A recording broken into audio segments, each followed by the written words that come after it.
Hi. അങ്ങനെ 2-3 ദിവസത്തെ കൊടും തണുപ്പിന് ശേഷം ഇന്ന് സൂര്യൻ കുറച്ച് വെളിച്ചമൊക്കെ തന്നിട്ടുണ്ട്. അപ്പം ഈ ഒരു ഈവനിങ് ടൈം ആകുമ്പോഴത്തേക്കും ആകാശം നോക്കി നിൽക്കാൻ നല്ല രസമാണ് കേട്ടോ. നല്ല അടിപൊളി ഫീലാണ്. അപ്പം ഒരു 5, 6 ആ ഒരു ടൈമൊക്കെ ആകുമ്പോഴത്തേക്ക് എനിക്ക് വല്ലാണ്ടൊരു വിശപ്പാണ്. അത് ചില ദിവസങ്ങളിലുള്ള കേട്ടോ.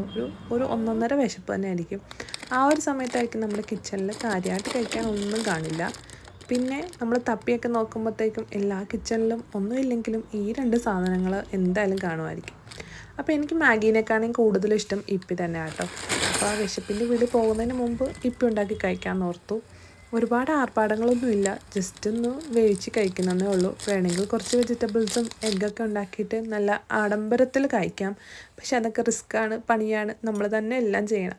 അതുകൊണ്ട് അതൊന്നും വേണ്ട, ജസ്റ്റ് സിമ്പിളായിട്ടൊന്ന് കഴിക്കാമെന്ന് ഓർത്തു. ശരിക്കും ഞാൻ ഈ ഇപ്പിയല്ല, ഈ നൂഡിൽസ് തന്നെ കാണുന്നത് ഞാനൊരു ഫസ്റ്റ് സ്റ്റാൻഡേർഡ് ആ ഒരു ടൈമാണെന്ന് തോന്നുന്നു. അപ്പോൾ ഞങ്ങളെല്ലാവരും കൂടി ഇരുന്ന് വരാന്തയിലിരുന്ന് കഴിച്ചപ്പോൾ എൻ്റെ കൂടെ പഠിക്കുന്ന ഒരു ചെക്കൻ ഒരു യെല്ലോ കളറിൽ ഈ നൂഡിൽസ് കഴിക്കുന്ന കണ്ടു. അപ്പം ഞാൻ ശരിക്കും വിചാരിച്ചത് ഇടിയപ്പം അല്ലെങ്കിൽ നൂലപ്പം ഒക്കെ ഇങ്ങനെ കളറിൽ വന്നിരിക്കുന്നതാണ് കേട്ടോ. അപ്പോൾ അത്രയേ ഉള്ളൂ, അതൊരു കഥ. അപ്പോൾ എൻ്റെ ഇപ്പി റെഡി ആയിട്ടുണ്ട്.